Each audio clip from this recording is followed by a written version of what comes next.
തേങ്ങ പോലും ചേർക്കാതെ ഇത്രയും സ്വാദിഷ്ടമായിട്ടുള്ള ഒരു കറി നമുക്ക് വേറെ ഉണ്ടാക്കാൻ പറ്റുമോ എന്നറിയില്ല കേട്ടോ. അത്രയ്ക്കും സ്വാദാണ്.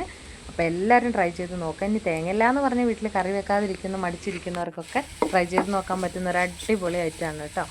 അപ്പോൾ വളരെ പെട്ടെന്ന് നമുക്ക് ഉണ്ടാക്കിയെടുക്കാനായിട്ടും പറ്റും. അപ്പോൾ എൻ്റെ എല്ലാ പ്രിയപ്പെട്ട കൂട്ടുകാർക്കും ഒരുപാട് സ്നേഹത്തോടെ ഞങ്ങളുടെ പുതിയൊരു വീഡിയോയിലേക്ക് സ്വാഗതം കേട്ടോ. അപ്പോൾ ആദ്യം തന്നെ നമുക്ക് ചിരക്കി പറിച്ചിട്ട് വരാം. അധികം ആളുകൾക്ക് അറിയാത്ത ആളുകൾക്ക് വേണ്ടിയിട്ടാണ് ഞാനൊരു ഈ ഒരു ഷോട്ടും കൂടി ഇതിൽ ഇൻക്ലൂഡ് ചെയ്യുന്നത് കേട്ടോ. അപ്പോൾ ചിരങ്ങ ചുരക്ക എന്നൊക്കെയാണ് നമ്മളെ നാട്ടിൽ ഇതിന് പേര് പറയുന്നത് കേട്ടോ. അപ്പോൾ വീടിൻ്റെ പരിസരത്തൊക്കെ നമുക്ക് അടുക്കളത്തോട്ടത്തിൽ ഇതുപോലെ നട്ടിടുകയാണെന്നുണ്ടെങ്കിൽ നമുക്ക് ഓടിപ്പോയിട്ട് കറി വെക്കാനൊന്നും ഇല്ലാത്തപ്പോഴൊക്കെ പെട്ടെന്നൊന്ന് ഓടിപ്പോയി പറിച്ചെടുക്കാനായിട്ട് പറ്റും.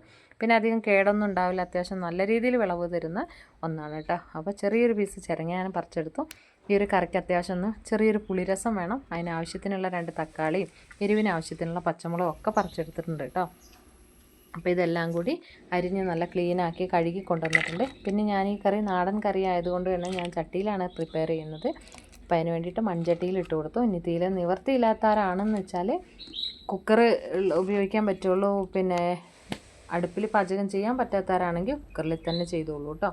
അപ്പോൾ അതേ പിന്നെ മൺചട്ടിയിലേക്ക് ഞാനിവിടെ ചുരക്കയെല്ലാം കളഞ്ഞ് പിന്നെ സീഡൊക്കെ കളഞ്ഞിട്ട്, അപ്പോൾ അധികം മൂക്കാത്ത ചുരക്കയാണെങ്കിൽ സീഡ് അതിനകത്ത് തന്നെ വെക്കുന്നതുകൊണ്ട് ബുദ്ധിമുട്ടൊന്നുമില്ല കേട്ടോ. ടേസ്റ്റാണ് അങ്ങനെ കഴിക്കാൻ. അപ്പം തീരെ വേണ്ടാന്നുള്ളവരാണെങ്കിൽ മാത്രം സീഡ് റിമൂവ് ചെയ്ത് കളഞ്ഞാൽ മതി. അപ്പോൾ അതേ ചിരങ്ങ ഇട്ട് കൊടുത്ത് അതിലേക്ക് നമ്മൾ എരിവിന് ആവശ്യത്തിനുള്ള പച്ചമുളകും തക്കാളിയും 1/4 ടീസ്പൂൺ അളവിൽ ഉപ്പും മഞ്ഞൾപ്പൊടിയും ചേർത്ത് കൊടുത്തിട്ടുണ്ട്. ഇനി വേവാൻ ആവശ്യത്തിനുള്ള വെള്ളം ഒഴിച്ചു കൊടുക്കുക.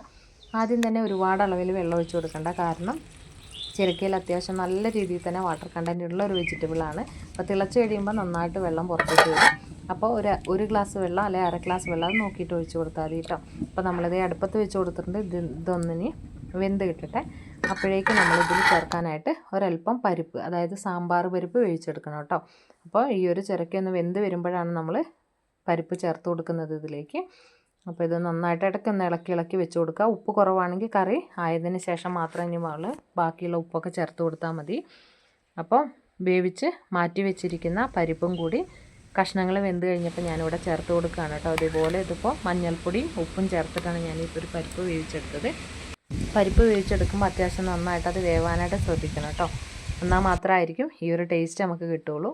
അപ്പോൾ വെന്ത കഷ്ണങ്ങളിലേക്ക് നമ്മൾ വേവിച്ച് മാറ്റി വെച്ചിരിക്കുന്ന പരിപ്പിൻ്റെ കൂട്ടും കൂടി ചേർത്ത് കൊടുത്തിട്ടുണ്ട്.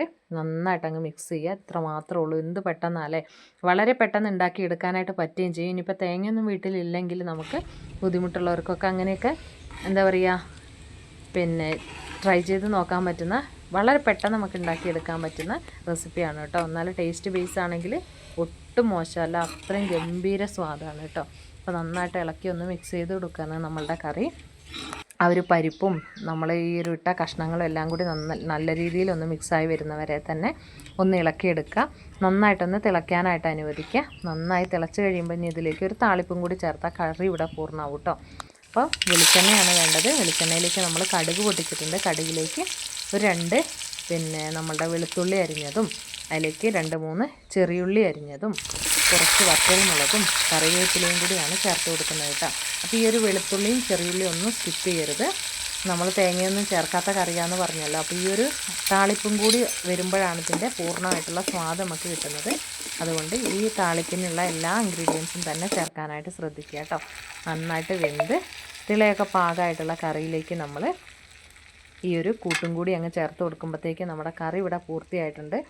സ്വാദിൻ്റെ കാര്യം പറയുകയാണെങ്കിൽ ഒട്ടും തന്നെ പിന്നിലല്ല കേട്ടോ. അപ്പോൾ എല്ലാവരും മസ്റ്റായിട്ട് ട്രൈ ചെയ്ത് നോക്കുക കേട്ടോ. ചോറിൻ്റെ കൂടെ മാത്രമല്ല, ചപ്പാത്തിൻ്റെ കൂടെയും അപ്പത്തിൻ്റെ കൂടെയൊക്കെ നല്ല ബെസ്റ്റ് കോമ്പിനേഷനാണ്. അപ്പോൾ എല്ലാവർക്കും ഒരുപാട് സ്നേഹം. അപ്പോൾ എല്ലാവരും വീഡിയോ കാണുക. ഇഷ്ടപ്പെട്ടാൽ ഹൈപ്പ് തരാനും ലൈക്ക് തരാനും ഷെയർ ചെയ്ത് കൊടുക്കാനും നമ്മളെ സബ്സ്ക്രൈബ് ചെയ്ത് കൂടെ കൂട്ടാനും മറന്നുപോലെ കേട്ടോ. അപ്പോൾ നല്ല ഇതുപോലത്തെ ഒരുപാട് ചെറിയ കുക്കിംഗ് വീഡിയോസൊക്കെ നമ്മുടെ ചാനലിലുണ്ട്. കാണാൻ ഇഷ്ടമുള്ളവരൊക്കെ ഒന്ന് കണ്ടു നോക്കൂ. അപ്പോൾ അടുത്ത നല്ലൊരു വീഡിയോ ആയിട്ട് നമുക്ക് വീണ്ടും കാണാം. അപ്പോൾ അതുവരേക്കും എല്ലാവരോടും ഒരുപാട് സ്നേഹം. എല്ലാവരും സേഫായിട്ടിരിക്കുക, സന്തോഷമായിട്ടിരിക്കുക.